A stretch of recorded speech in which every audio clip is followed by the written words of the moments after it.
They won't let go of the past. Now what? If you've ever found yourself thinking, the issue was resolved, we talked about it, so why are we still here? You're not alone.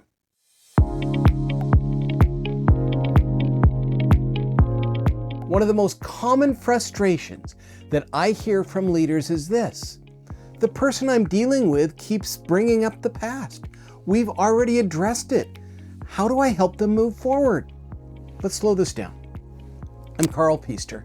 For more than 3 decades, I've worked with leaders in healthcare, executive teams, and high-stakes environments where difficult conversations aren't optional. They're necessary. When someone won't let go of the past, it's usually not because they enjoy conflict. It's because something about the past still feels unresolved to them. And that's an important distinction. Most leaders try to solve this by focusing on logic. But we agreed. That's behind us. We need to move forward. But here's the reality. People don't let go of the past because you declare it is finished. Say that again. People don't let go of the past just because you said it is finished. They let go of it when they feel it's complete.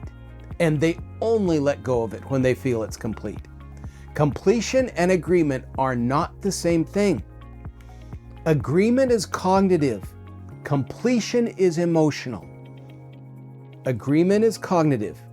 Just as an example, you say X to me and I say yes. But internally, if I am offline here, my agreement just went right down the tubes. Completion is emotional. If someone keeps returning to an issue, one of 3 things is usually happening. First, they don't feel fully heard. You may have addressed the issue, but they may not feel understood. There's a difference between resolving a problem and acknowledging the impact. And generally, we go after the problem because that impact is kind of a little minefield and we want to tiptoe around it. And that's what blows us up. Is because we don't have the courage to say, I know this hit you pretty hard and I want to dig in there because I want to resolve this, but I also want you to know that I hear how hard this hit you. That's hard to say, but if you don't say it, it'll keep coming back at you. A helpful question here is there something about this situation that still feels unfinished to you? And let's rephrase it a better way. Let's look at it this way because that's a yes or no question. What about this situation still leaves you feeling that it's unfinished? Go with the question that requires an answer, not just yes or no. That question usually changes the tone. It invites clarity instead of shutting the door. Second, trust may not have been restored. Sometimes people revisit the past because they're still uncertain if it will happen again. Repetition can be a really important signal of lingering doubt. In that case, the conversation isn't about the old event. It's about future safety, and let's say that again and again and again. The conversation isn't about the old event. It's about future safety. That's so important. Just sit on that for a second. I'm not upset about the past. I'm upset about the possibility it could happen again. You might ask, what would help you feel confident that this won't repeat? What a great question. What would help you feel confident that this won't repeat?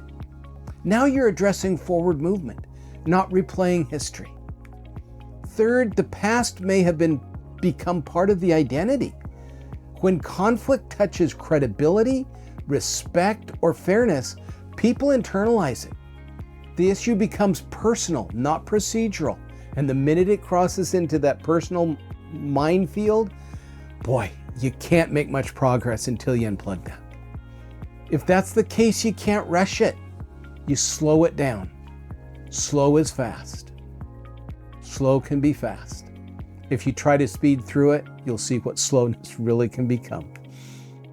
You have to separate what happened, what it meant, and what happens next. What happened, what it meant, and what happens next. If you want to push someone to move along. Don't push them. Help them finish what's still open. That is just pure gold. If you want someone to move along, don't push them forward. Help them finish what's still open for them. Sometimes the past keeps resurfacing because we never defined what resolved meant. No clear closure, no shared definition of completion, no explicit agreement on what changes going forward. I can apologize, I can explain all sorts of things to you, but if you don't feel like something is going to be different moving forward, you might agree with what your mouth is moving, but you're not going to agree at all down here, and this is what counts. Without structure, people default back to memory. So if you're facing this situation, here's a practical framework. Ask what still feels unfinished. Clarify what forward movement would look like.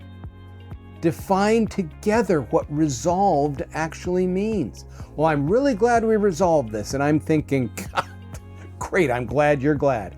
Because in my mind, I have no idea what you just said. So, a question, Carl, what does resolved look like for you right now? And make sure that what you're thinking is the same thing what I'm thinking.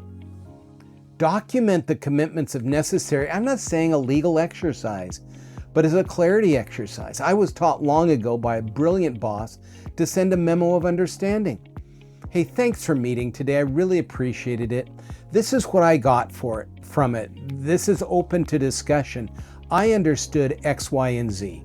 Is that what you understood? I have rarely had anyone come back with anything other than, hey, thanks for taking the time to do this. That's exactly how I saw it. Or, I really appreciate the feedback. I think I may have misstated here, and here, if that's what you understood. Can I clarify that? Absolutely. Then I put it in the next document, and it serves as a document moving forward. It's a great exercise. Conflict moves forward when people feel safe, heard, and clear. If someone won't let go of the past, don't interpret it as stubbornness too quickly. It may be a signal that something meaningful hasn't been completed. This series you're listening to right now on our YouTube channel is about handling conflict with structure and steadiness. In the next video, we're going to address another common question.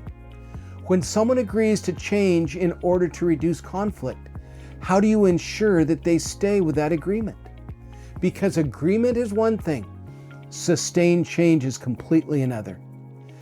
If our time together was helpful for you today, and we certainly hope it was, subscribe and continue with the next video.